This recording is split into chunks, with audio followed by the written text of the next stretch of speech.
after their birds properly. They sell them as pets, and sometimes pets do get away because even if you clip their wings, they do fly free. And now with social media, 90% or 95% of the birds get returned to their owner because social media is a good tool to have now, whereas in years gone by, you didn't have that. All right, Mary Lee, I'll be interested to see what other bird lovers, as you say, have to say. So thank you very much for being on the panel. You're welcome. Yeah, all right. Keep the parrots, Victoria, or not? I personally don't get it, the need to have them as pets, but my mother-in-law... They're beautiful. Well, my mother-in-law, who's in her 80s, she feeds all of the birds outside every day, and that's everything from the sparrows to starlings to blackbirds to tui to keruru, whatever turns up. And I have noticed in our local area on the Kapiti coast more of these green birds that must be parrots of some sort turning up. Yes parrot, no parrot, Peter. No, but also with cats and dogs, remember, they're regulated as well. So everybody's got some rules they need to follow. They do, don't they? That's right. Victoria, Peter, thank you so much for being on the panel. It's been wonderful. Karen Hay is in tomorrow. I'm back Thursday. Wallace Chapman, see you later.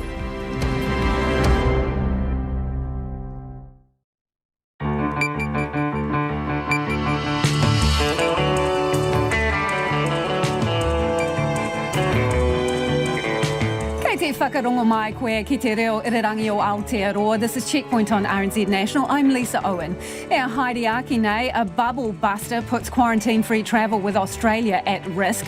So how did a passenger from an apparently locked down Perth manage to make it to Aotearoa, breaking all the rules? An investigation is underway. Immigration New Zealand joins us live. New Zealand cricketers playing in COVID-ravaged India could find themselves locked out of the World Test Championship final in the UK unless they're granted special entry visas. Northland drastically drops the age limit to qualify for the COVID jab. Why? And calling all frustrated mobile phone users, how's the signal where you are? We head to the Bermuda Triangle of cell calls, somewhere near... Oh, whoops, sorry, just lost you there. RNZ News at 5. Kia ora, ko Susana Leata with DNA. Immigration officials admit it was their botch-up that allowed a man to fly from Perth into New Zealand despite a partial COVID-19 lockdown in Western Australia. The New Zealand citizen arrived on an Air New Zealand flight via Sydney yesterday. Kate Gregan reports. Immigration New Zealand says the blame lies with them and not Australia. Western Australia's lockdown did not prevent the man from leaving the state. Therefore, he managed to book a last-minute ticket. But officials here say there wasn't sufficient time to load a border alert before the flight departed Sydney. After arriving in Auckland, the man then travelled to Northland, where he is now self-isolating. The Ministry of Health says anyone who enters New Zealand and is ineligible for quarantine-free travel is subject to penalties. This is Kate Gregan.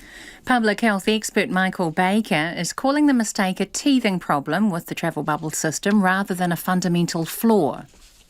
One of the things that's really interesting is that even though Western Australia was in a lockdown for Perth and the surrounding area, they still allowed people to travel from there to other parts of Australia. So that's really created the situation. Michael Baker says the mistake presents a low risk to New Zealand, but there is a loophole that needs to be closed. Australia has just announced it will suspend all direct flights from India until May 15th and place restrictions on some indirect routes. The announcement by Prime Minister Scott Morrison comes as India is struggling with a wave of COVID infections. Australia will also send oxygen supplies to India, where hospitals are running short. The flight restrictions will be reviewed in mid-May. New Zealand officials are rapidly working on ways to support India as the country grapples with a devastating second wave of COVID-19. India reported more than 350,000 cases and almost 3,000 deaths yesterday, with overwhelmed hospitals running low on supplies. A Ministry of Foreign Affairs and Trade spokesperson says New Zealand is deeply concerned by the situation in India. While unable to confirm special details, they say officials are working on options for immediate support. The government has released a scathing independent review into Fish and Game New Zealand and its regional councils. It was ordered last year by the former Conservation Minister after concerns the organisation was no longer fit for purpose.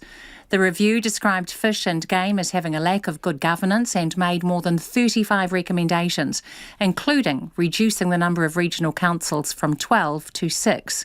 National Chairperson Ray Grubb hopes governance of the organisation, which oversees the country's sports, fish and game resources, will now improve.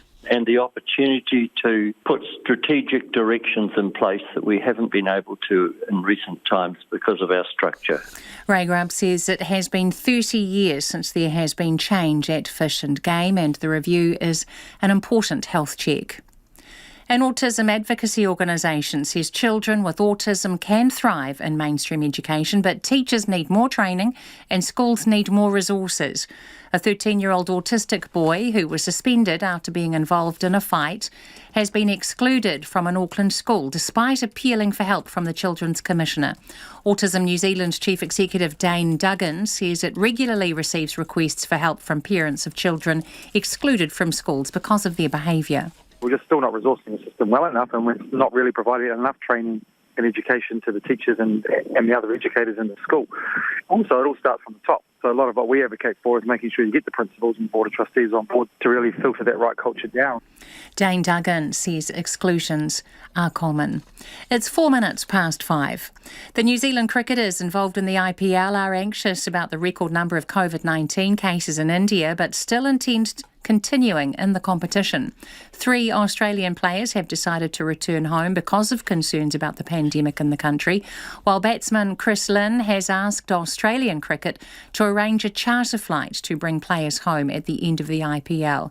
Health Mills of the New Zealand Cricket Players Association says he's in close contact with the 10 New Zealanders in India. They're all anxious about what they see going on in India at the moment. It's clearly a really hard situation for any of us to be watching. But at the moment, they're all comfortable being in India. They're well looked after in their team environments, in their hotel bubbles, and they feel safe at the moment. The former All Black Liam Messam has called into the chief squad after a series of loose forwards injuries. The 37-year-old Messam played for Waiheke in the Maitatean Cup last year and has been training for the past couple of weeks. He last played for the Chiefs in 2018. Third-placed Leicester City have moved closer to Champions League qualification after coming from behind to beat Crystal Palace 2-1 in the EPL. And a sprained big toe has seen New Zealand basketballer Stephen Adams miss the New Orleans Pelicans' 120-103 win over the LA Clippers. The Pelicans had lost 5 of their last 6 NBA games. That's the news. A pandemic, relatives who've lost their loved ones waiting for their turn, ambulances showing up every few minutes with dead bodies. A pupil's predicament. This problem with this young fella here, it's not solved, it's just relocated. Someone's going to have to pick up the responsibility. And pet food problems. Not catastrophic, might be too strong a word, but you can see some quite significant gastrointestinal changes, which you will see in unexpected places. On the Pulse with Morning Report, weekdays from 6 on air and online. Now the short forecast from Met Service to midnight tomorrow. Northern and western areas from Northland to Kapiti, including Bay of Plenty and Central High Country. Showers clearing tonight, mainly fine tomorrow, but showers returning to Western Bay of Plenty, Coromandel and Great Barrier Island for a time, some of which may be heavy.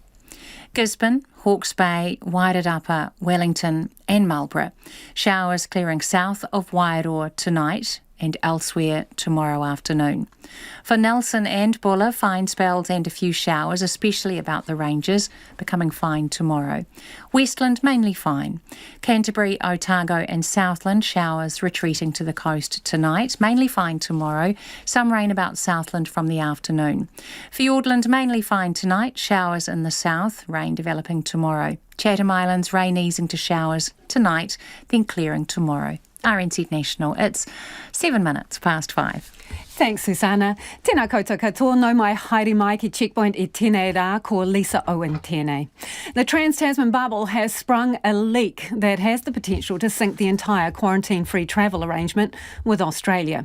Despite Western Australia being in a 3-day lockdown due to a community COVID outbreak, it has been revealed a New Zealand citizen still managed to cross state lines to Sydney and fly from there to Auckland on April 26th, taking advantage of the isolation-free travel arrangement, a breach of the supposedly strict rules.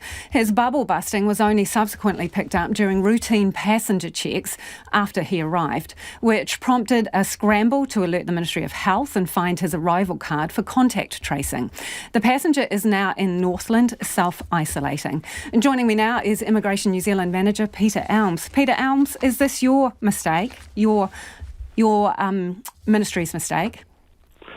No, it's not, Lisa. This Immigration New Zealand has a role to play in ordinarily screening passengers who are travelling to New Zealand. As part of the wider government's efforts, Immigration's been involved in screening passengers as part of the quarantine-free travel. And it was those screening exercises that picked up this individual and notified the Ministry of Health. OK, let's go back a step. When and how did you find out that this person had arrived in New Zealand via Perth? So the individual, if we go back a little stage to the individual's travel movement, so this gentleman had travel booked from Perth to Sydney and then onwards to New Zealand. During the course of the weekend, the latter part of that travel leg was cancelled. So the flight from Sydney to Auckland was cancelled. Then what happened was that the individual sought to book an alternative flight with a different airline and took another flight from Sydney to Auckland. So did they leave Perth during the lockdown? They left Perth during the lockdown. Okay. Yes, they did. So when did you find out that you had a person on our shores who shouldn't be here? This individual arrived on the 26th. Had he already left the airport when you worked out he shouldn't be here? Yes, the first time that we became aware that we had an individual who had potentially breached the eligibility requirements was when he arrived in Auckland. As soon as we became aware of that, we took steps to notify the Ministry of Health and put the response into effect. Peter, I'm still not clear. Had he left the airport by the time you worked out he shouldn't be here? He had left the airport by the time that we realised that that was a passenger that had come from Perth and was ineligible. That's right. That's got to be a massive failure in the system, doesn't it? Well, it's difficult to... you've got to remember that we don't have visibility of all of the traveller movements in Australia. So traveller movements in Australia are airline records. Immigration and other border agencies have some access to advanced passenger information, and we use that information to try and manage the risks associated with people movement. But let's remember, we're in a quarantine-free travel environment. The normal risks that immigration would manage would not extend to New Zealand citizens, and they would not extend to people breaching quarantine-free travel. So you're relying on people's honesty, are you, Peter? If they travel internally in Australia from an area that is supposed to be locked down, we are entirely reliant on their honesty in arriving in New Zealand if you don't have proper systems where you can check their internal travel. So the reliance is multifaceted. So absolutely, there is a reliance first and foremost on people's honesty. They've got to be honest with their declarations that they make, both to the airline and to border agencies. We also rely on airline systems. So airlines have a criteria and protocols that they go through to check the eligibility of passengers. On the background, we have border systems that are operating that take the passenger information and use that to try and detect ineligible passengers. So to give you an example, over the weekend, immigration systems, passenger screening systems, identified over 70 people who were travelling from Perth into domestic airports in Australia and then connecting with onward travel to New Zealand. Immigration, in conjunction with airlines and other border agencies, successfully intervened and managed the risks of those people. So did any of them make it here, Peter, besides this person? No. In a statement from the department, it says this person was one of a number of individuals who were identified as ineligible. So only one made it, this Northland person.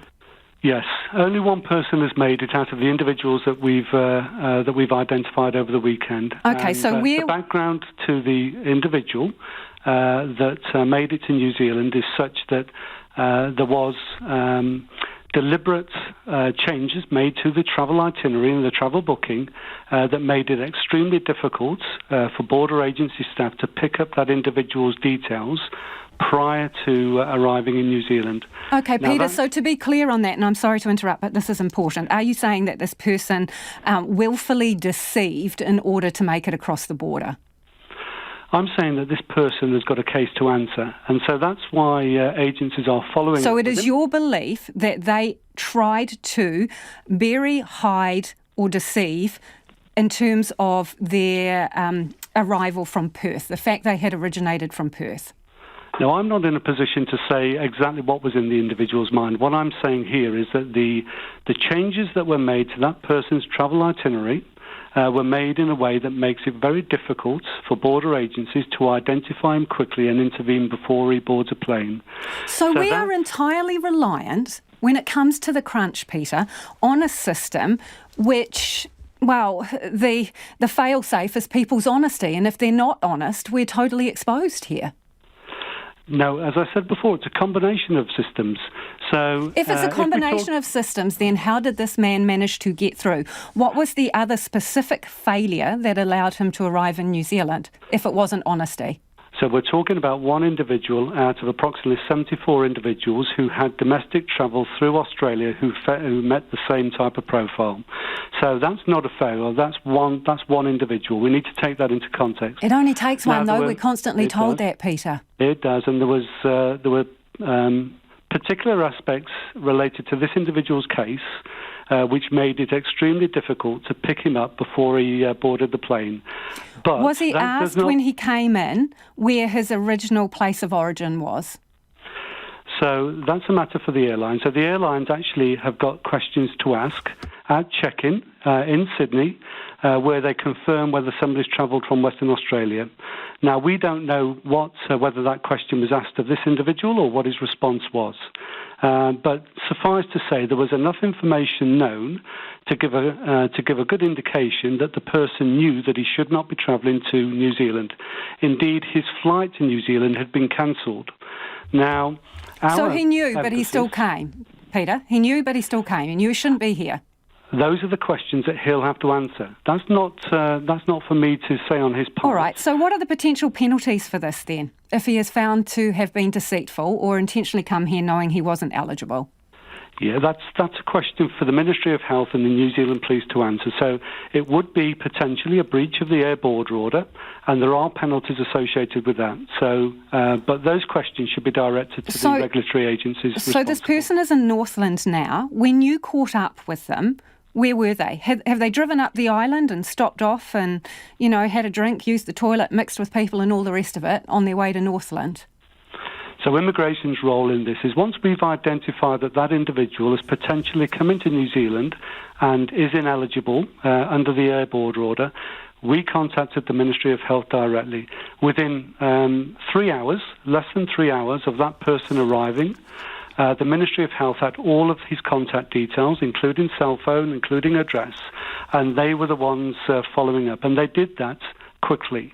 So this matter was responded to really quickly by the appropriate agencies. So why is this person self-isolating in Northland when we have not yet established whether they have breached any rules or whether they have deceived in order to get here? How can we trust that they're going to stay in self-isolation? Why are they being allowed to do that? Well, I think those questions need to be put to the Ministry of Health. So the Ministry of Health and the contact tracing team, who are very experienced in these matters, have been in touch with the individual. They've had conversations with the individual already. They clearly made an assessment of the individual's particular circumstances at this time. They have made a decision and they provided that advice as to what the immediate requirements are for him. If that's self-isolation, so be it. They will then make a further decision on whether self-isolation is the appropriate mechanism for that individual long-term or whether actually he should be going into managed isolation. But those are health matters. Those are not immigration matters. For immigration, I'm more interested in making sure that we continue to learn and put in place systems and processes which are able to interact and identify risk at the earliest possible time. Appreciate your time this evening. That is Peter Elms from Immigration New Zealand. Now, in breaking news, the government has just announced, it's the COVID-19 Minister, Chris Hipkins. He's just announced that quarantine-free travel between New Zealand and Western Australia will resume from midday tomorrow. It is almost 18 minutes past 5 and you're with Checkpoint on RNZ National. And still to come on the program, the DHB that's opened the door for over 50s to get their COVID vaccination. Australia has suspended all direct flights to India in response to the surging number of cases there.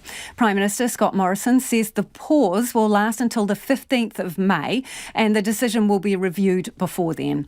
He also said Australia would send a range of goods to India to help as it struggles with a critical shortage of medical supplies.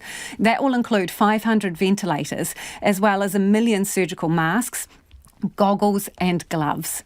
Meanwhile, beyond heartbreaking is how the head of the World Health Organization is describing the COVID crisis in India as it struggles against a fierce new wave of infections. Here's the ABC's Sarah Sedji. In India's biggest city, Mumbai, people queue up, desperately waiting for a vaccine. Then an announcement is made. They've run out.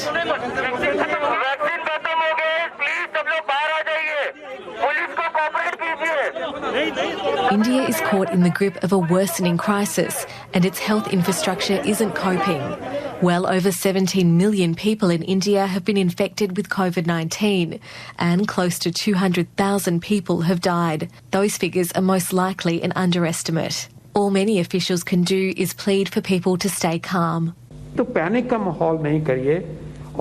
Please don't create an environment of panic. Please have faith. Note that our hospital beds should be used by people who actually need them. If there is panic, then there's pressure on our doctors and health staff in casualty and emergency wards.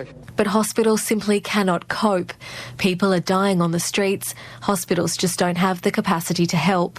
Oxygen is in short supply and people die as supplies dry up. A black market has now sprung up as people do what they can to save their families. The smoke from mass cremations lingers, a reminder of the scale of the disaster. Tedros Adhanom Ghebreyesus is the Director General of the World Health Organization. Many countries are still experiencing intense transmission, and the situation in India is beyond heartbreaking. WHO is doing everything we can, providing critical equipment and supplies, including thousands of oxygen concentrators, prefabricated mobile field hospitals, and laboratory supplies.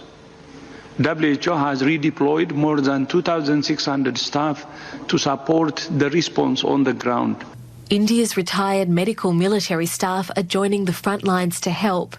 The US is among countries, including the UK, France and Germany, offering help despite also being affected by the crisis. Jen Psaki is the White House press secretary. The president spoke today with Prime Minister Modi of India, commending that the United States and India will continue to work closely together in the fight against COVID. We are continuing to look for a range of ways to help India. So we're talking about what we can redirect, what is available now. A lot of what they need at this moment is oxygen. That is what they will tell you, as well as PPE, testing, and other immediate needs they have now. Right now, we have 0 doses available of AstraZeneca. The FDA needs to go through a review, right, to ensure the safety and it's meeting our own bar and our own guidelines. And we expect there to be approximately 10 million doses that could be released if or when the FDA gives its concurrence, which could happen in the coming weeks. Help that can't come soon enough as daily infection records continue to be reset. Yesterday it was 350,000 infections and it's not likely to drop anytime soon.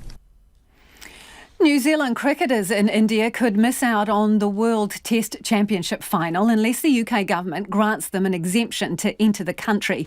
And even then, a commercial flight's not guaranteed. There are 10 New Zealand players competing in the Indian Premier League at the moment, and at least 4 of them are part of the Black Caps Test team due to fly on to England next month. The rest will head home. The problem is England's not taking arrivals from India, and flights out of the COVID-ravaged country are extremely hard to come by. Players Association boss Heath Mills told Checkpoint's Nick Trubridge none of the players have been vaccinated, so they're kind of just hoping for the best. Currently, the players returning to New Zealand are on flights booked at the conclusion of the IPL to come home, and they have their vouchers for the managed isolation.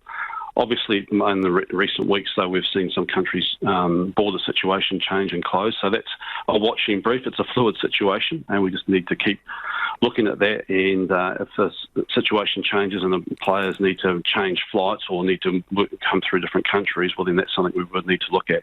Good news is that New Zealand citizens can return to New Zealand, I think, as of tomorrow, perhaps the day after, which is good. So hopefully the flights will be fine and they can go through the UAE and return to New Zealand when their IPL commitments conclude. So is that the flight that they are booked on, a flight through the UAE? That's the plan at the moment? So that's the typical pathway, and sometimes that might change. The flights are booked by the IPL franchises in India, and they're currently booked for when the IPL finishes, or they will try and bring those forward if a player's team doesn't make the final series and they're knocked out after the round robin. So there might be some challenges in terms of lining those flights up, but we need to wait till we get to that point. And with the UAE, of course, at the moment not taking flights from India, you're hoping that'll change. If it doesn't change, I assume you're going to have players stranded in India, aren't you? Well, we're going to have some logistical challenges. I always expect nothing to go smoothly. It's a very fluid situation, so we just need to keep communicating and hope, if the IPL runs its course, and then we're going to need to deal with those issues as they arise at the time. But as we experienced last year, it could take some time. We hope it doesn't, and we'll work with New Zealand Cricket and anyone else we can to try and make those logistical exercises go as smooth as possible. The other side of the coin is obviously Santner, Bolt, Jameson and Williamson are supposed to be heading to the UK after this IPL's concluded. Where are those plans at? Again, there are going to be real challenges with getting them into the UK, aren't there? What if you get to the end of this IPL and the door isn't open, so to speak? Well, at the moment, New Zealand Cricket is working with the ECB, the ICC and the BCCI about how they move those players from India to England. So it's not just our players, it's English players, and obviously the Indian team as well needs to travel to the UK for the final. So those parties are all working on how they transfer the players and do it in a secure bubble, in effect. So whether that's a single plane and what have you that everyone's on, they're working through that at the moment. But as with all these things, it's going to be a watching brief and to see what happens over the next few weeks. But they're working on plans and contingencies to get that group safely to the UK. And from my perspective, that's the most important thing. Moving from India to the UK needs to be done in a safe way. So you're talking sort of almost a special flight put on for these players. The British government, have they been at the table? So that hasn't been confirmed yet, but New Zealand Cricket's working on those sorts of options with the other cricket boards. And I'm sure they'll be talking to the UK government about that as well in terms of the border and getting the group into that country. And in terms of the path into the UK, would that be a flight directly from India to the UK? I don't know. That sort of detail in terms of the transfers hasn't been worked through yet, and so nothing's been finalised. I just know that they're all working at the moment on how they transfer the players to the UK, and it's a reasonable group when you consider the Indian team as well will also be involved. Has playing India in India as opposed to in the UK been discussed at all? Not to my knowledge. I think the way these events work, the planning of them sort of takes place quite a significant amount of period before the event. So at this stage, I understand that they'll still be playing ahead with the Test Championship final in the UK, and we've obviously got our 2 Test matches against England prior to that match anyway. So I can't see any changes there. I'm sure that the event will still go ahead in the UK. IPL's still got a month to run, doesn't it? It's till the end of May. So, again, looking forward down the line, Heath, the situation doesn't change. Are there things like substitute players that have been discussed and things like that if these four can't make it to the UK? We haven't quite got that far. People are pretty confident that they will be able to get the players to the UK. We will be taking an extended squad anyway. I think that's been well communicated because the four players in any event wouldn't be available for the first Test match. Well, the players coming from the IPL, because they would get there too late to play in that match. So, there is an extended squad going anyway, so I'm pretty confident that if we have one or two that can't get there for whatever reason, that there'll be enough players on the ground to make sure the games take place. Have you spoken to any of the players, whether it be Kane Williamson or any of the other players on the ground in India? Do any of them regret the decision to go overseas? Obviously, we're looking at what could become a logistical nightmare here. Yeah, look, I've been in regular contact with the players, and they're all anxious about what they see happening on the ground in India, clearly, as we all are from here. It's a terrible situation unfolding with COVID in India. But they are well looked after. The IPL teams are doing a great job. They feel safe in their hotel bubbles. So at the moment they're okay. And look, they understand they're international cricketers and their job is playing cricket, and they knew that before they were going there they'd then be going on to England, and there could well be some challenges on the way. So look, it's not ideal. It's a fluid situation, but none of them have said to me at this point in time, Heath, we want to come home. So at the moment, they are comfortable and feel safe, and that's the main thing from my perspective. Let's just go back to this special flight to the UK for some of these players. Are we talking special visas that could have to be granted here as part of this? Because as we know at the moment, Heath, as things stand now, they wouldn't be allowed in. Yeah, so look, that's what New Zealand Cricket are currently working through with the ICC and the ECB. So I would imagine there will have to be something done around the border at the moment if this current situation remains in the UK. But I haven't had any confirmation of exactly what is happening there. But I'm just aware that the event is going ahead as planned, and the various stakeholders are working with each other to look at how they can move the players and the Indian team from India to the UK. So have you had any discussions with the New Zealand government and any intervention that they might be able to bring onto the table? Look, we leave that to New Zealand Cricket. They've got a strong relationship with the New Zealand government, and they've worked well with the government over the past 12 months, as evidenced by us very fortunately getting a full home season done with international teams coming into this country. So they've got a strong relationship. I'd imagine they're talking about those sorts of things with their government colleagues at the moment. And that Cricket Players Association boss Heath Mills talking to Nick Trowbridge. Calling all frustrated cell phone users fed up with their coverage, or more accurately lack of it. If only we could get through. One Invercargill man knows all about that. Russell Bell, no relation to the father of the telephone, noticed his previously good cell signal, a 3 solid bar signal, started to dissolve away to nothing on February 14th. But you've probably already guessed this is no love story. In fact, Russell's over his relationship with Spark. He reckons he's missing calls all over the shop. At the office, the cell signal's nasty. Calls go straight to voicemail without a single ring. And if he steps outside to chat on his mobile, there seems to be an invisible perimeter. Step over it and that's where calls go to die. And that's even operating with 2 different cell phones. So Checkpoint decided to put it to the test. The person you have dialed can't take your call now. When you've finished recording, press hash for more options, or just hang up. And that's strange because he knew I was calling. Let's give him a tingle. Cell phone again.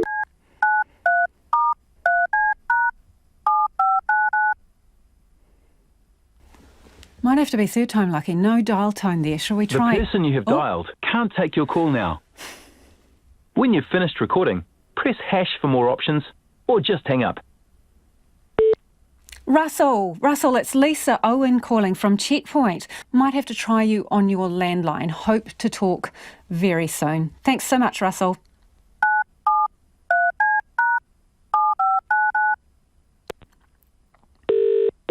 Oh, ringing.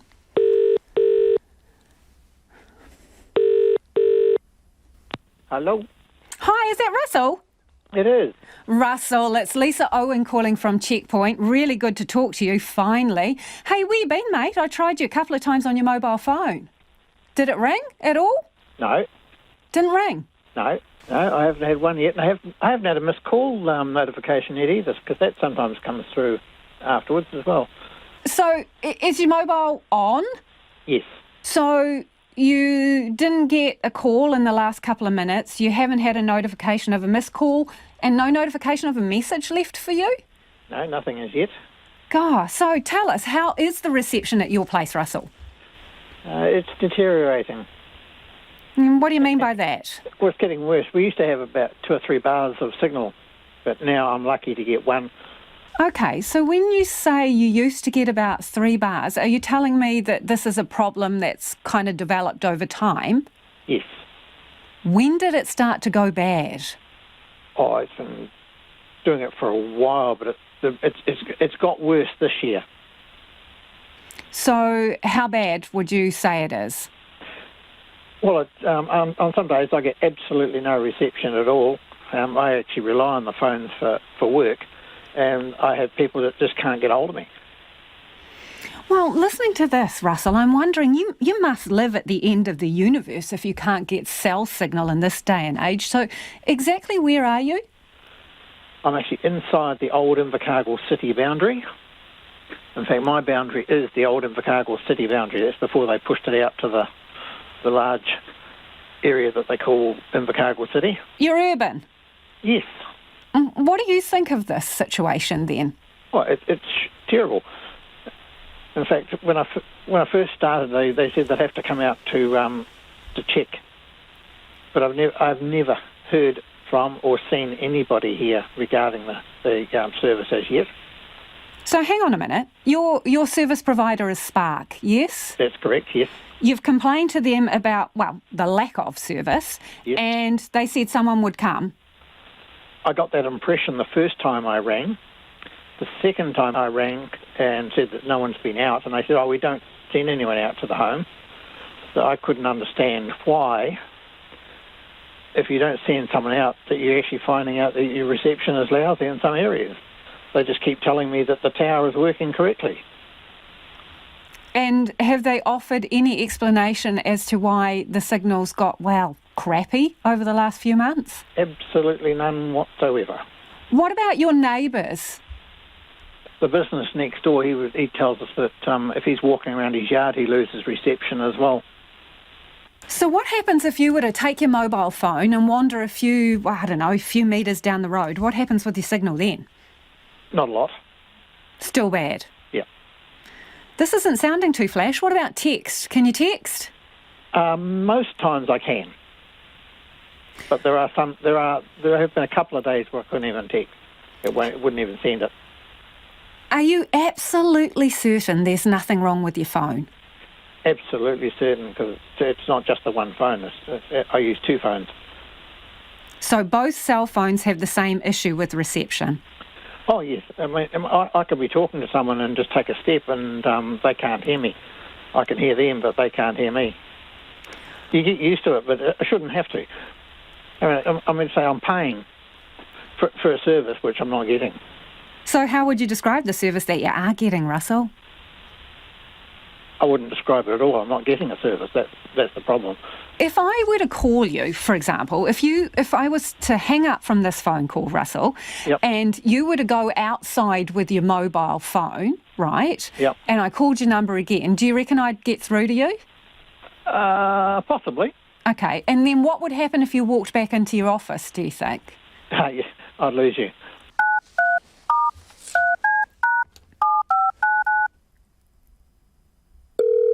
Oh, we could be in business. Hello, Russell speaking. Hello, Russell speaking. Lisa Owen here from Checkpoint. Wow, you're coming through quite well there. Where are you? I'm just outside my office. And guess what? I've just got a voicemail saying I missed a call from you. Oh, okay. Yep. So how far are you from your office? You know, how many steps would you reckon? Or how many metres? About 20. 20, okay. Do you want to just start slowly walking back towards your office? And while you're doing that, just tell me, is it a beautiful day down there? What's the deal? A bit cool, but Not too bad today. Just a rainy start, had the odd shower, but... And can you check your phone, Russell, and just tell me how many bars of service strength you've got there? Are you there, Russell? Hello? Well, I think I've answered that question for myself. Apparently, no bars of service. Well, that didn't last long, did it? Where did you get to? Yeah, almost to the office. Yeah. So you didn't even get through you didn't even get through the door? No. Okay. Normally outside is okay. Well, that's no good when... And normally on the north side of buildings, I've actually had to tell people that ring my landline number.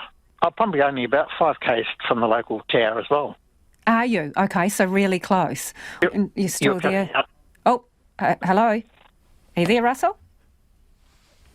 Yep, that was Russell Bell.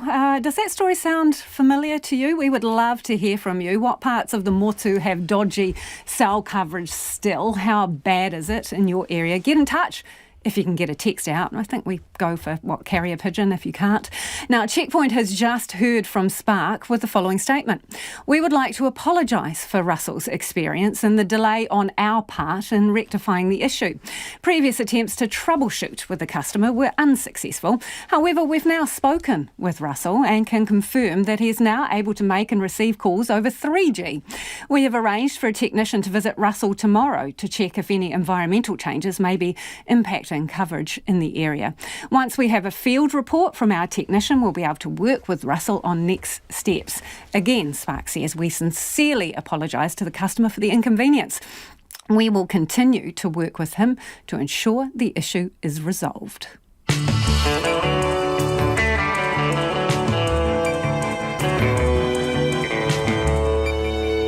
And coming up on Checkpoint on RNZ National, why has one DHB put the call out for COVID jabs for everyone 50 and over? Long-serving Dunedin Mayor Dave Cull dies of cancer, and the wait for assistance dogs stretches to 5 years. Homai o whakaaro, love to hear from you, especially on the cell phone issue and whether you're having dodgy reception. Do text us 2101 if you can get a text out. Tweet us at Checkpoint RNZ or email checkpoint@rnz.co.nz. Also interested in what you think of that bubble breach with one traveller managed to get to New Zealand via Perth. Do get in touch about that as well. Now it's time for the headlines with Susanna. New Zealand will recommence quarantine-free travel with Western Australia from midday tomorrow. Perth went into a 3-day lockdown on Friday after a COVID-19 cluster was identified as at a quarantine hotel. Close contacts will still need to complete 14 days of self-isolation and provide evidence of a negative COVID-19 test before departure for New Zealand.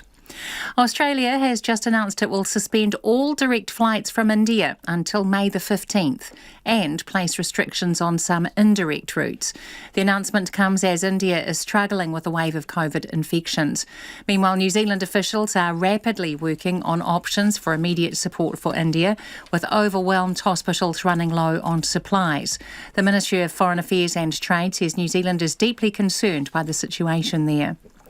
An autism advocacy organisation says children with autism can thrive in mainstream education, but teachers need more training and schools need more resources. A 13-year-old autistic boy who was suspended after being involved in a fight has been excluded from an Auckland school despite appealing for help from the Children's Commissioner. Autism New Zealand Chief Executive Dane Duggan says it regularly receives requests for help from parents of children excluded from schools because of their behaviour. Former Dunedin Mayor Dave Cull has died at the age of 71. Mr Cull served as mayor from 2010 until he stepped down at the 2019 local body elections to stand for the Southern DHB and spend more time with his family. He was diagnosed with cancer last year and resigned as the DHB's chair.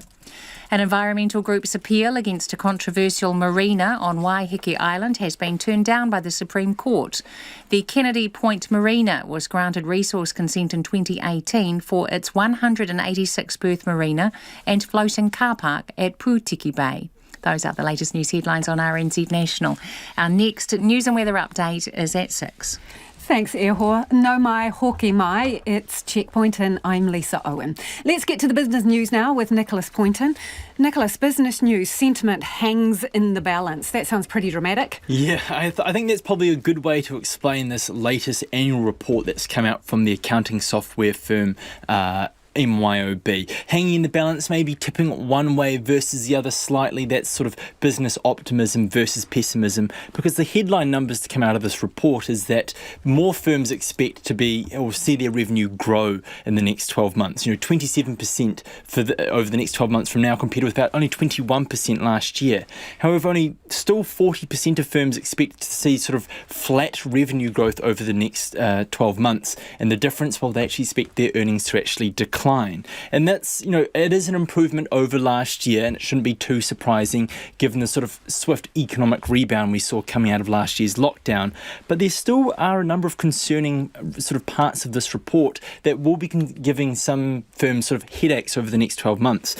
One is that, in the past 3 months, half of small firms say that their margins had decreased. And that's a result of that familiar culprit being supply chain disruptions, creating a lot of cost pressures for business. The other issue that businesses are reporting is actually higher fuel prices. Last week when I was speaking to you about the inflation numbers, fuel prices up 7.2% over the quarter, the highest rise we've seen since 2015. So these are some of the challenges that firms are having to navigate, and some of the ways they're looking to offset them is by looking at the ways sort of the employment dynamics within their business. More firms expect to shed staff over the next 12 months, then hire them. But within that, though, there are some interesting dynamics going on. One is, and this was pointed out by the sales manager at MYOB, she thinks more businesses will look to do away with permanent full-time staff and look to sort of more casual and contract staff. That's as businesses look to sort of trim their costs and maintain flexibility.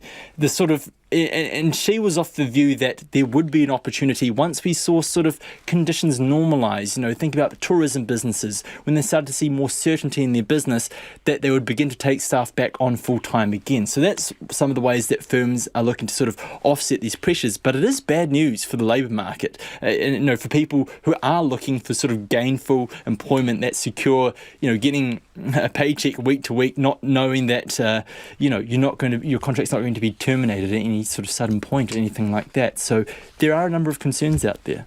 Well, this is interesting against this next topic of conversation, which suggests there's a disconnect between what businesses are offering and what consumers want. Yeah, this is a really interesting report that came out from the Harvard Business Review. They've actually looked into sort of business practices on both sides of the Tasman, sort of revolving around how businesses are achieving sort of those customer experience goals. Are they really meeting consumers' needs?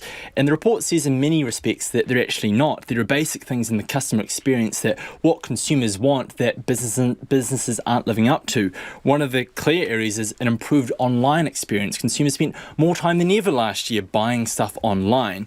And some of the basic stuff that they'd like to see improved, according to this report, is just the whole process of ordering goods online. They want that to be simplified, but perhaps more importantly, when people want to refund an item or make an exchange, they want that process to be simplified. And you can understand, I think the concern is that, it's hard for people to try and get their money back. Businesses aren't making that easy for consumers. But one of the key parts of this report that really shone through, though, was that the biggest concern for people in New Zealand and Australia doing business online was how their data was being secured. It all comes down to that age-old question around sort of data security, privacy, these sorts of issues. And in many respects, firms, they invest significantly in trying to learn as much as they can about you or I or other consumers in an effort to borrow some of their jargon, optimise the consumer experience. Get you to spend more and come back. Essentially to spend more money. But the report says that firms should really be thinking about meeting consumers' needs, which is protecting their data.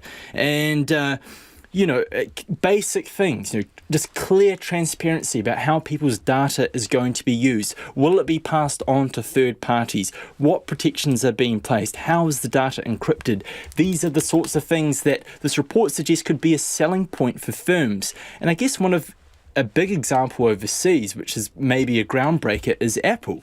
They have released this new software update which will give its customers, its iPhone users, the opportunity to control who actually sees their data. And this will have potentially huge ramifications in the tech sector. You know, Facebook, they are, you could say, perturbed by this announcement, by this development, taking out several large ads in newspapers in America saying that this is going to hurt small businesses. You know, they rely on these sort of custom insights to sell their goods, but, you know, underneath that, Facebook makes a lot of money selling people's, or sort of, you know, offering up people's data. So that may be sort of a lead, or maybe businesses should be taking note of that, maybe sort of zig while others are zagging, because maybe there is sort of a real opportunity to sort of add to your brand's value by sticking out from the rest here. Okay, to use your own words, let's zigzag around the market.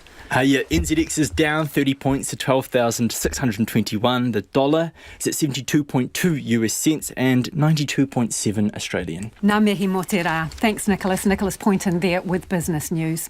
A big drop in the age limit for accessing the COVID-19 vaccine means anyone over 50 can now get their shot at Northland immunisation clinics. The District Health Board announced the change through its social media channels over the weekend. Under the government's rollout plan, 50-year-olds without any underlying health conditions weren't scheduled to get the vaccine until July. But Northland DHB says it's all about limiting wastage. Nita Blake-Person reports. A long queue spilled out of the Seminoff Stadium in Whangarei this morning. Chantel Thompson was among those waiting.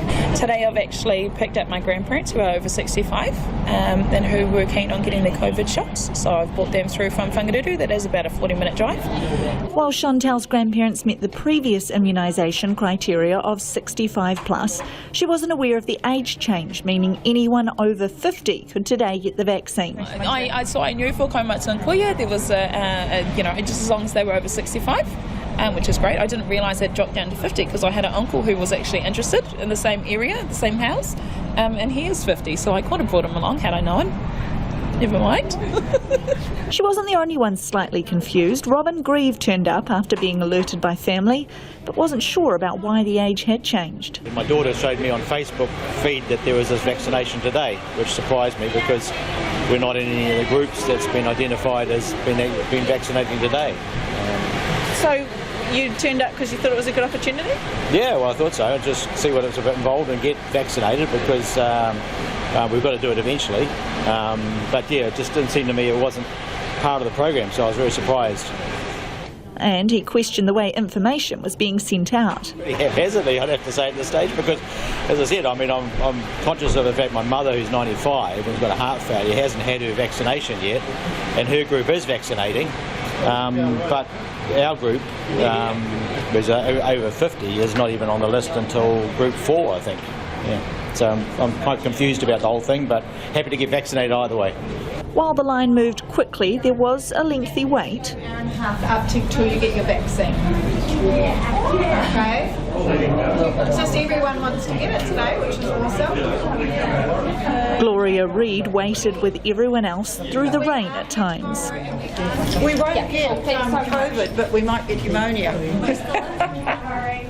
She'd hoped the older age groups would have more time to get the shot exclusively. That was a disappointment because I was in the over 75 age group and I thought, oh, we'll get in nice and quickly.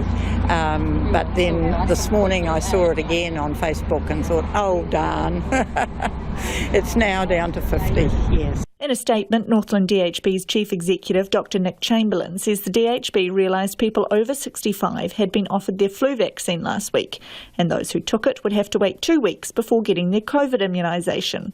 That reduced the number of people eligible for COVID-19 vaccinations, so the age changed to reduce any vaccine waste and to accommodate the age of Northland's rural communities. Information around the age change had been put out through social media over the weekend, as there was no availability for ads on radio or in the paper given it was a long weekend. Te Ropupua is the Chief Executive of Te Hauora o Ngāpuhi. She says while dropping the age limit is great, communication in general could be better. I think we could improve communication and to a wider wider audience because especially those who live in the rural areas, so that they are able to come into town and they know exactly where to go. There requires a few questions here and there that we've noticed. People have been asking where the sites are and when is it their turn and how can they get a vaccination. So that shows us that we need to work harder on the communication. Te Hauora o Ngāpuhi will be administering vaccines from a clinic it's running from Friday in Kaikohi. Northland DHB says it had administered 6,252 COVID vaccines as of this morning. For Checkpoint, Corneta Blake-Person-Aho. It is 9 minutes to 6. I'm Lisa Owen and you're with Checkpoint on RNZ National. So many of you getting in touch about cell phone coverage or lack thereof. One person from Christchurch says they're 20 k's from the square in Christchurch, poor coverage. Had to send this message 3 times in different positions in the house to get it through. I don't mean to laugh. I understand your pain. That's from Joan, who says very annoying. Talked to Spark some time ago. Nothing has changed. All sorts of places. Tauranga, this listener says, my phone works, but only if I remain within a 1 square metre zone in the corner of the lounge. It's like I'm in the Bermuda Triangle. Luggett, just outside of Wanaka, have to sit on the bed to talk with anyone. Anywhere else in the house means that we cut in and out and then just disappear completely, says Jane. Langholm, Waitakere, McLeod's Bay, Northland, Old West Coast Road in Christchurch, this person says. There is no reliable coverage for about 10 k's from the outer boundary of Christchurch. It will take someone in a car crash to die from a slow response for it to change. These are not remote areas, says Mike. Kerikeri, another one that's mentioned. Kohimarama, cell phone coverage useless, says Duncan. Inglewood, 5 k's north of Inglewood. This person says hopeless reception here too. And Russell's experience is mirrored here. So a lot of you getting in touch. Do keep your feedback coming. Text us on 2101 or tweet us at Checkpoint RNZ. And after 6 tonight, parents of children with special needs are asked to cut their kids' classroom hours. The demand for an assistance dog has skyrocketed, with people living with a disability waiting an average of 5 years to get a dog. There are 63 families on the Assistance Dog Trust waiting list, but each year only 10 dogs graduate from training to homes. And with no government funding, the $75,000 it costs to train and place a dog over its working lifetime is paid through donations. Our reporter Louise Tanuth and cameraman Nick Monroe filed this report. Ready? Gonna throw it for him? Wanna throw the ball? Throw it. Ooh. Good boy. Bring it here. The sun's shining down on Philippa and Natalie Hall as they play in the garden of their Muriwai home. 10-year-old Natalie lives with autism and epilepsy. As her mum Philippa explains, it makes life complicated. She still doesn't really understand dangers, so she runs away and will run in front of cars or into water, run up to people, run up to strangers and touch them, which can be a bit embarrassing. Good boy. Come here, Rufus. Can we have the toy, please? Good boy.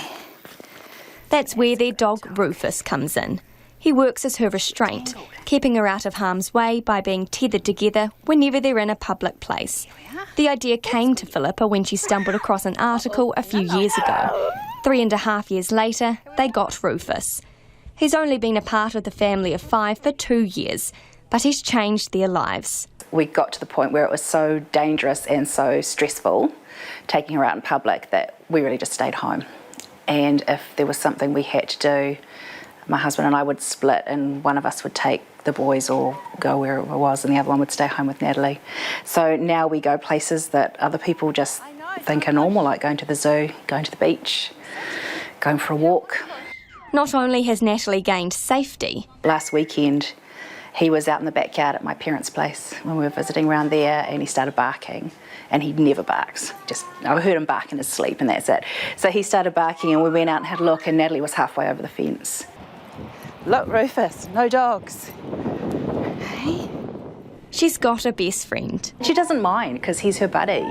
Yeah. So it's not like when you're a parent holding her hand, she's getting really grouchy and wants you to let go. But with Rufus, she's just like, hey, it's my mate, you know. But for others in need of an assistance dog, there's about a 5-year wait. And waiting is a problem. 90% of the people in need of one are children under 12, living with autism and other disorders like MS.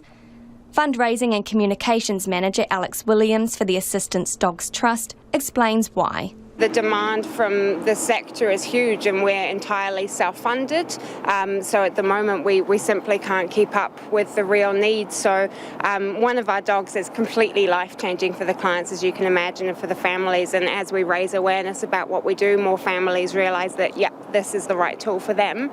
But until we can catch up funding our program and getting more staff and puppies on board, we just can't fill the need quick enough. So that wait list is growing. It costs $75,000 to train a dog, with that money coming from people sponsoring the puppies for the first 18 months of their life. It's only then training begins, with only about 10 dogs graduating a year. Last year, COVID reduced that number down to just 2 dogs, so they're expecting even bigger delays this year. And the dog has to be right for the family it's placed with. There have been examples where a client has a certain disability and there's a dog that comes through that's just showing so much strength that would suit that, and actually they get that dog then. Or there's someone that might be right at the top of our wait list, they've been there for a while but their needs are so specific or their environment's so specific that we just don't have a dog that's going to work. Hey, Bess. Are you holding on, you ratbag? After 5 years, the Chalks are still waiting for their match. Sebastian, who's known as Baz, is 8.5 and lives with non-verbal autism and severe anxiety. He can be found barefoot on his swing, trampoline or riding his bike at home in Silverdale, where he lives with his sister Izzy and mum and dad Emily and David. He's a keen adventurer with a big personality, but Emily says life would be much easier with an assistance dog to help their family. It is very difficult to go, to crowded spaces, and he's never been on a plane. That's another thing that an assistance dog can do, and they can be that special support. He doesn't sleep through the night very well, never has. I think I've had a proper night's sleep, not consistently, since he was born. She knew an assistance dog was right for them years ago. I just actually will get quite emotional thinking about it, because I saw this boy and he was 2 years older than Bass, and him and his mum were walking down the street and he could do the things that Bass actually couldn't do then. And the dog was so helpful to them with him being more comfortable in all of those situations. Just watching that mum and her descriptions of everyday life and everything that they were going through just absolutely touched me.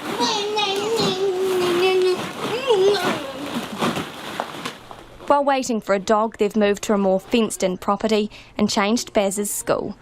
The biggest frustration is watching Baz grow up without the support he desperately needs. Because we've kind of had to get on with our life and decide whether we move on and do other things or whether we wait, for that long.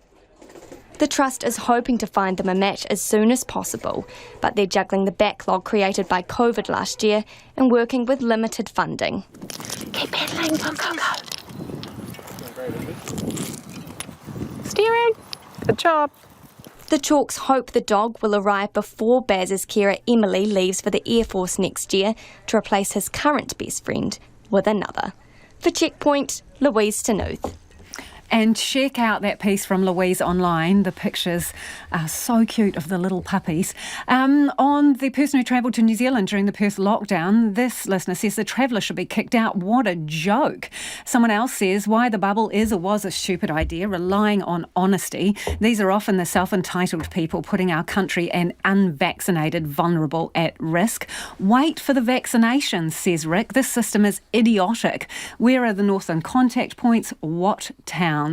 Someone else says, though, by definition, New Zealand cannot directly monitor overland travel in Australia. It's unavoidable. RNZ News at 6, ngā mihi nui ko Susana Leata tēnei. New Zealand will recommence quarantine-free travel with Western Australia from midday tomorrow. Perth went into a short lockdown on Friday after a COVID-19 cluster was identified at a quarantine hotel, which was lifted last night. Close contacts will still need to complete 14 days of self-isolation and provide evidence of a negative COVID-19 test before departure for New Zealand. All casual contacts, those who were at the locations of interest at the published time, will need to self-isolate for 5 days and return a negative test. They also will not be allowed to travel to New Zealand for 14 days. A major loophole in the Trans-Tasman bubble has been revealed. It comes as a man flew from Perth to Auckland via Sydney yesterday, despite a COVID-19 lockdown in parts of Western Australia. Immigration New Zealand manager Peter Elms says officials weren't aware of the man's itinerary earlier because he purchased a last-minute ticket. Mr Elms says that in order for the bubble to work, travellers must be truthful. Absolutely. There is a reliance first and foremost on people's honesty. They've got to be honest with their declarations that they make both to the airline and to border agencies. The Ministry of Health says anyone who enters the country and is ineligible for quarantine-free travel is subject to penalties. Australia has announced it will suspend all direct flights from India for 2 weeks. The announcement by Prime Minister Scott Morrison comes as India is struggling with a wave of COVID infections. Scott Morrison says Australia extends their sympathy and support to India and that they will stand by it during this time. In addition to the measures that I announced after the last National Cabinet meeting to pause direct passenger flights between India and Australia until the 15th of May. It will be reviewed prior to that time in terms of any further extension of that pause in those arrangements. Scott Morrison's government had announced a 30% reduction in returning flights last week. Australia will also send oxygen supplies to India, where hospitals are running short. A New Zealand government spokesperson says Australia's travel suspension won't change New Zealand's temporary travel ban due to lift tomorrow night. A mother says her 2 high-needs children spend only 2 hours a day at school due to their behavioural problems. She was commenting after a teenage autistic boy involved in a fight was excluded from an Auckland school, despite appealing for help from the Children's Commissioner. The mother, who RNZ has agreed not to name, says she volunteered the 2 hours before she was pushed. She says her children are highly intelligent and a mainstream education is still their best option. She wants schools to receive more funding and resources to cater for neurodiverse students. Disability advocates say informal exclusion, such as parents being asked to reduce their children's hours or take an extended break, is common. A Fish and Game New Zealand representative calls a scathing independent review into the organisation's governance an important health check. Today, the government released the report into Fish and Game and its regional councils, which flagged poor governance at all levels. Jean Bell reports. The independent review was ordered last year by the former Conservation Minister, following a series of scandals and concerns the organisation was no longer fit for purpose. More than 35 recommendations have been made, including slicing the number of regional fish and game councils from 12 to 6. Fish and Game National Chairperson Ray Grubb says it has been 30 years since there was a shake-up at the organisation. He hopes the governance of the organisation will now improve. Ko Jean Bell tēnei. An environmental group's appeal against a controversial marina on Waiheke Island has been defeated by the Supreme Court. The Kennedy Point Marina was granted resource consent in 2018 for a 186-berth marina and floating car park in Pūtiki Bay. Save Kennedy Point has sought to halt the marina's construction through the Environment Court, High Court and Court of Appeal. The group says the Supreme Court's decision is a disappointing outcome to a decade-long battle. Tributes are being paid to the former Dunedin Mayor Dave Cull, who has died after a battle with cancer. Mr Cull served as mayor for 3 terms from 2010 until 2019, when he stepped down at the local body elections to run for the Southern DHB and to spend more time with his family. The 71-year-old was diagnosed with pancreatic cancer last year and resigned from his role as Southern DHB's chair as a result. Dunedin Mayor Aaron Hawkins says the loss will be felt throughout the city. He was above all else a bloody good human being, and wasn't too good for anyone, and was an incredibly constructive person to work with. He cared very deeply about the future of the city. Aaron Hawkins says Dave Cull remained in good spirits when they last met. It's 6:05. A charter flight from India to carry New Zealand, England and Indian players to the UK for the Black Caps 3 tests there in June is being considered along with special visas. The Black Caps are due to be in England at Lords and Edgbaston, and then India in the Test Championship final against India in Southampton. 4 of the Black Caps Test squad are involved in the IPL in India, along with several England players and the bulk of the Indian Test squad. But with a ban on direct flights to Britain from India because of COVID-19, cricket officials are trying to come up with a plan to make sure the games can still go ahead. Heath Mills of the Cricket Players Association says it's a fluid situation. There will have to be something done around the border at the moment if this current situation remains in the UK, but I haven't had any confirmation of exactly what is happening there. But I'm just aware that the event is going ahead as planned, and the various stakeholders are working with each other to look at how they can move the players and the Indian team from India to the UK. The former All Black Liam Messam has been called into the chief squad after a series of loose forwards injuries. The 37-year-old Messam has been training with the squad for the past couple of weeks. He last played for the Chiefs in 2018. Formula One is to trial sprint qualifying at 3 races this season. A qualifying session on the Friday will determine the grid for a sprint race on Saturday that serves as qualifying for Sunday. That's the news. Tonight on Nights, Trevor Ricci celebrates the Cora Harp combo of Seiko Kita and Katrin Finch. Because she's just turned 80, we are replaying the 2019 Lilburn lecture delivered by New Zealand composer Dame Gillian Whitehead. And our philosopher Anne Kerwin has been reading How to Think Like a Roman Emperor, the Stoic Philosophy of Marcus Aurelius by Donald Robinson. She's not sure about the title, but the subject matter is good. On Nights with me, Brian Crump, after the news at 7. On RNZ National. Now the short forecast from Met Service to midnight tomorrow. Northern and western areas from Northland to Kapiti, including Bay of Plenty and central high country. Showers clearing tonight, mainly fine tomorrow. Showers returning to western Bay of Plenty, Coromandel and Great Barrier Island for a time, some of which may be heavy. Gisborne, Hawke's Bay, Waitatapa, Wellington and Marlborough, showers clearing south of Wairoa tonight and elsewhere tomorrow afternoon. Nelson and Bulla, fine spells and a few showers, especially about the ranges, becoming fine tomorrow. Westland, mainly fine. Canterbury, Otago and Southland, showers retreating to the coast tonight, mainly fine tomorrow, some rain about Southland from the afternoon. Fiordland, mainly fine tonight, showers in the south, rain developing tomorrow. Chatham Islands, rain easing to showers tonight, then clearing tomorrow. RNZ National, it's 8 minutes past 6. Thanks, Susanna. No mai hoki mai. This is Checkpoint. Ko Lisa Owen tēnei. Former Dunedin Mayor Dave Cull has died at the age of 71 after a battle with cancer. Mr Cull served as mayor for 3 terms from 2010 and was elected president of Local Government New Zealand in 2017. As Timothy Brown reports, he leaves behind a more united city and a legacy of advocacy that will have ramifications for local government throughout New Zealand. Dave Cull stepped down at the 2019 local body elections to spend more time with his family. But even in retirement, he wanted to serve the people and successfully stood as a candidate for the Southern District Health Board. In October, he stepped down as Southern DHB's chair after a tumour was found in his pancreas. Dunedin's current mayor, Aaron Hawkins, says Mr Cull was in good spirits when he last saw him. I saw him on Friday night at the pub, and as recently as last week was talking to him about making plans to unveil his official portrait. And while he was always philosophical about his battle with cancer, we certainly felt like we had longer than we got.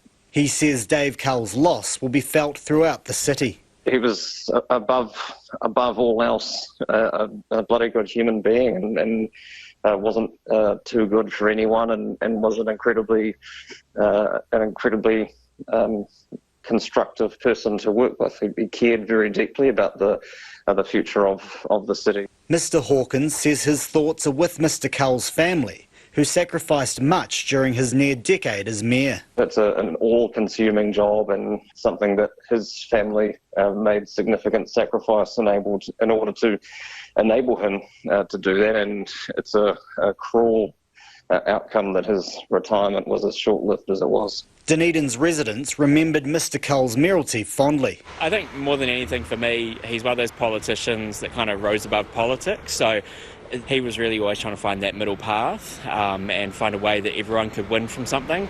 So I think, I look to something like that and think it's exactly, if I ever got into politics, the kind of politician I'd want to be as well. Well, I remember him on the TV program years ago, sort of doing crafts and building and that, and he always seemed to be a very genuine man, and that's how I always saw him. I think he was very highly regarded, and the city has developed well under his care. I think he'll be greatly missed. I think he gave really great service to the city. Was visionary in his time, and I was very happy with what he did. Dave Cull took over the mayoralty at a time of bitter division in the city following the construction of the $200 million Forsyth Bar Stadium. He was widely seen as a unifying voice and advocate for minority voices. Local Government New Zealand President Stuart Crosby says Mr Cull's impact on local government politics will resonate nationally for decades. I guess some of the legacies that will stand the test of time is his absolute passion to get Māori and mana whenua at our level in terms of local government New Zealand more engaged, more acknowledged. And the second one was around the climate change issue, which he is incredibly passionate about. Waiheke District Deputy Mayor Melanie Tavendale, who served on Local Government New Zealand's board with Mr Cull, says he was also a great advocate and mentor for young councillors. He's been a big driver around getting younger people onto local government and supporting them in the growth and mentoring. And during his time on National Council, we also had the start of a young elected members group, which has grown stronger and stronger. A civic tribute to Mr Cull will be held after the council consults his family on their wishes. Kei oti pōti aho, ko Timothy Brown TNA. Australia's government has announced a suspension on all direct flights from India to Australia until the 15th of May. Prime Minister Scott Morrison made the announcement as India continues to deal with a record-breaking surge in cases, which has plunged the country into chaos. World Watch Paulina Lau has more. A pause on all direct flights from India into Australia for at least 2 weeks. The decision comes after senior government ministers met for an emergency meeting to discuss how to help India fight a brutal second wave of COVID-19. In addition to the measures that were announced after the last National Cabinet meeting to pause direct passenger flights between India and Australia until the 15th of May. It will be reviewed prior to that time in terms of any further extension of that pause in those arrangements. Last week, Australia announced a 30% reduction in returning flights from India. Today, it went a step further. Indirect flights through cities like Doha, Singapore and Kuala Lumpur have been halted by their governments.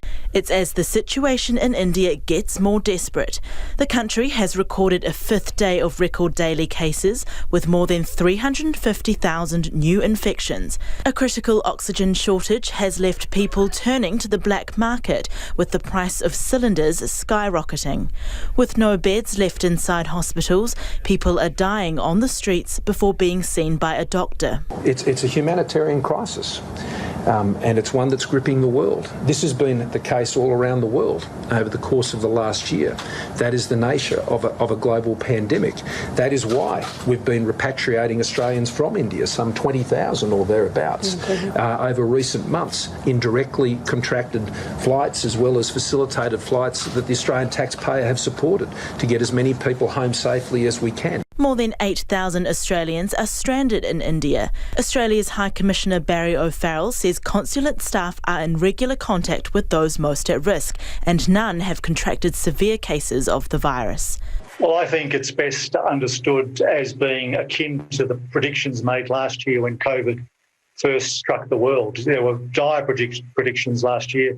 Regrettably, we're seeing with the second wave here in India that it's more of a tsunami than a ripple. Ahead of the meeting today, Home Affairs Minister Karen Andrews made these comments. Our primary responsibility is to keep Australians safe and secure.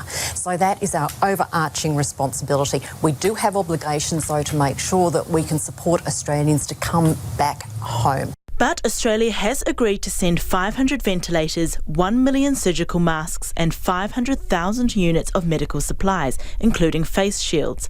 Other countries are helping too. Ventilators will be sent from Singapore and the UK, whilst vaccine manufacturing materials will come from the US. There's now also growing questions over whether the Indian Premier League should continue, even in the cricket-mad nation. 3 Australian players are cutting short their seasons to head home, but the IPL organisers say the tournament will go on. Cricket expert Gideon Haigh says authorities are arguing it provides a distraction and keeps people at home during lockdown. There's a growing disquiet about the resources that have been ploughed into the IPL to keep the show on the road, and the fact that essentially this is a financial decision because the IPL provides about 60% of Indian sporting revenues, about 30% of global cricket revenues. If it doesn't go ahead, then it leaves a very big hole in cricket's exchequer. Critics claim the IPL has been slow to react and points to links between the Indian Cricket Board and the government's ruling BJP party. For Checkpoint, Perlina Lau. It is 16 minutes past 6 and you're with Checkpoint on RNZ National. Now, Hunter has got in touch. This is about our interview on mobile coverage. Hunter, you're teasing us with this, so we're going to set you a Checkpoint challenge here. Hunter says, at my mother's house, just out of Cromwell, we stand on the text rock while holding the phone to the sky to get a message out. It's been the same for 10 years, says Hunter. Hunter, we need a picture. If you are not at Cromwell, can you ask Mum, please, to go out and stand on the text rock, take a selfie and send it through. It is, almost 17 minutes past. We're off air at 6:30. Can you meet the challenge, Hunter? We stand very by for this photo. Keep your feedback coming. And it is 2101 to text it through. Now, parents of children with special needs are being asked to reduce the hours their children attend school or take an extended break to avoid being expelled altogether. Disability advocates say this form of informal exclusion is common and parents often comply because they fear being left with no options. For now, there is no disputes panel to oversee schools' decisions to expel children with special needs, but it's up to the school to place the student elsewhere. Amy Williams reports. 2 hours a day at school might sound like a teenager's dream, but for one woman, it's a nightmare. A South Island-based mother of 2, who RNZ's agreed not to name, says her 2 autistic children spend most of their school day with her. I'm taking that step before I'm pushed because I couldn't cope with the feeling that we are not wanted there. So I voluntarily help the school out by not having them there. She says her children have many behavioural problems but are highly intelligent, advanced learners. It's a difficult thing. There's not pressure to do it, but you know if they're there and something goes wrong, that could be the end of school. Her children are high needs and need more support than the education system will fund for them. But she believes mainstream schooling is important not just for their education but also their self-esteem. RNZ Today reported on a 13-year-old autistic boy who was suspended after being involved in a fight. He's since been excluded from an Auckland school despite appealing for help from the Children's Commissioner. Equity in Education is a parent support and advocacy group for families with neurodiverse children. Spokesperson Freyan Wadia says while formal suspensions are common, so are informal requests for the students to voluntarily take time off school. We hear a lot of stories where children are excluded. So not only are they formally excluded, but there's a lot of informal exclusion as well. So, requests to stay home, requests to not come in for the next few weeks, those sorts of informal requests, it's rampant. Ms Wadia says some schools discourage families with special needs children from enrolling. We know of families who have had to sell their houses to just get into a school zone where they find a more inclusive school. So that is also something that's quite common. And the sad part about that is that we lose our community. We have to constantly move or look for something somewhere where our child can belong. She'd like to see more funding and resources for schools to cater to neurodiverse students. The Ministry of Education spends about $1.2 billion on learning support each year and says it's employed an extra 180 ministry specialists and about 623 learning support coordinators over the last 4 years. In a statement, Deputy Secretary Katrina Casey says it'll continue to work with families where young people have been excluded to make sure they can access education with supports and resources they're entitled to. Autism New Zealand Chief Executive Dane Dugan says exclusion is common, but it's not the answer. We're just still not resourcing the system well enough, and we're not really providing enough training and education to the teachers and the other educators in the school. Also, it all starts from the top. So a lot of what we advocate for is making sure you get the principals and board of trustees on board to really filter that right culture down. This resonates with the mother RNZ spoke to.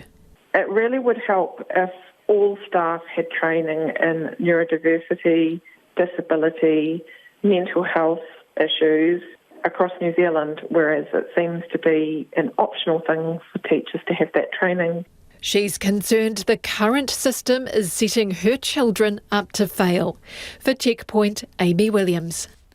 3 Australian cricketers have left the IPL tournament in India to return home as a second wave of COVID-19 ravages the country and cases surge.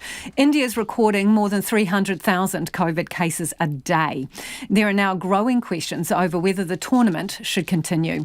The BBC's Joe Linsky has more. India's devastation makes sport feel insignificant. For the 5th straight day, there have been world record case numbers. In Delhi, there are no ICU beds left. Now the situation looms over the country's favourite game. The Indian Premier League's a T20 competition. It brings in players from round the world. But now some feel they have to leave. 3 Australian players have now gone back home, in part in concern the borders there could shut. Ravichandran Ashwin's an Indian spinner, but now he too won't play. He says to support his family in their COVID fight. We are constantly talking about the situation that's unfolding outside of our bubble. It's not nice. We fight this together, no matter where in the world you are. Others are staying not just to play, but to help. Pat Cummins plays for Kolkata Knight Riders. He's just donated $50,000 to an oxygen charity. Cummins said India is a country he's come to love dearly, and people here are some of the warmest and kindest he's met. He encouraged other players to donate and said he hopes action will bring back some light. The Australian bowler also wrote about cricket as respite. While the population's in lockdown, it provides a few hours of joy each day at an otherwise difficult time. Through the pandemic, that is sport's dilemma. How and when to keep less at-risk people playing as nations struggle. In India, cricket's an obsession, and at times like this, a distraction. Joe Linsky reporting. Japan is struggling to get a lid on its latest wave of COVID-19 cases. A third state of emergency is in place and its vaccine rollout is way behind schedule. But despite that, the Tokyo Olympic torch relay is continuing with spectators lining the route. And with 3 months to go, organisers are determined the Games will not be derailed. CNN's Selena Wang reports. The Tokyo Olympics are just 3 months away, but Japan is far from ready. The country is struggling to contain a 4th wave of COVID-19 driven by more contagious variants. The Prime Minister has just declared another state of emergency in Tokyo and other prefectures. Japan may be one of the most technologically advanced countries on the planet, but it has struggled to roll out the COVID-19 vaccine. Japan has fully vaccinated less than 1% of its 126 million people, the slowest of G7 countries. Only 17% of healthcare workers have received 2 shots. Just 0.1% of senior citizens have had a single dose. Do you think the Olympics should be cancelled? I think it is time to reconsider it and eventually cancel it. If you had to predict when Japan's population will be fully vaccinated. I mean, how long is it going to be? Given the kind of pace, it would take 10 years or something. Officials have blamed European export curbs for the delay, but red tape, poor planning, and vaccine hesitancy have also held the country back. A key reason is Japan's slow approval process. The country requires additional domestic clinical trials of new vaccines. So far, it's only approved Pfizer's.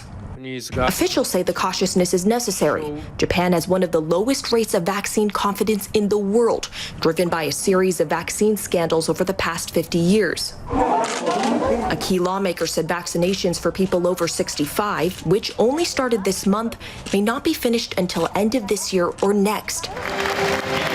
For Japanese Olympic hopefuls, the slow rollout is leading to mounting anxiety.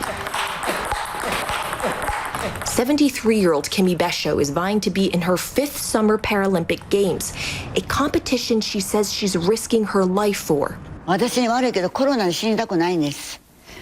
prepared to die under these circumstances, she tells me, but I don't want to die of COVID. The qualifiers for Paralympic table tennis are just weeks away in Slovenia. Besho says she's called her local health center many times. They say they still have no plan to provide vaccines. Despite public opposition to the Games in Japan, officials have projected unwavering confidence. I express my determination to realize the Tokyo Olympics and the Paralympic Games as a symbol of global unity this summer.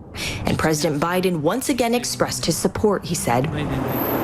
The question is what kind of symbol the Olympics will be if Japan is unable to protect its citizens. Selena Wang reporting there. When someone starts checking their phone, about half the people near them will do the same within 30 seconds. Those are the findings of researchers from the University of Pisa in Italy. This quick, automatic response seems to be the result of people mimicking each other without realising it, what scientists call the chameleon effect. The BBC's Richard Hamilton reports. It's a cold but sunny afternoon outside the BBC buildings. I'm in Fitzrovia in central London, and after months of lockdown, people are sitting outside cafes, bars, pubs and restaurants, and you would have thought that after all this time of not being able to socialise, people would be keen to talk to each other, but a lot of people are just sitting staring at their mobile phones, and there's actually a scientific and evolutionary reason for this. The study is purely observational. Some of the authors were together with other people and manipulate their smartphone in order to understand if other people were prompt to respond to the manipulation of the experimenters.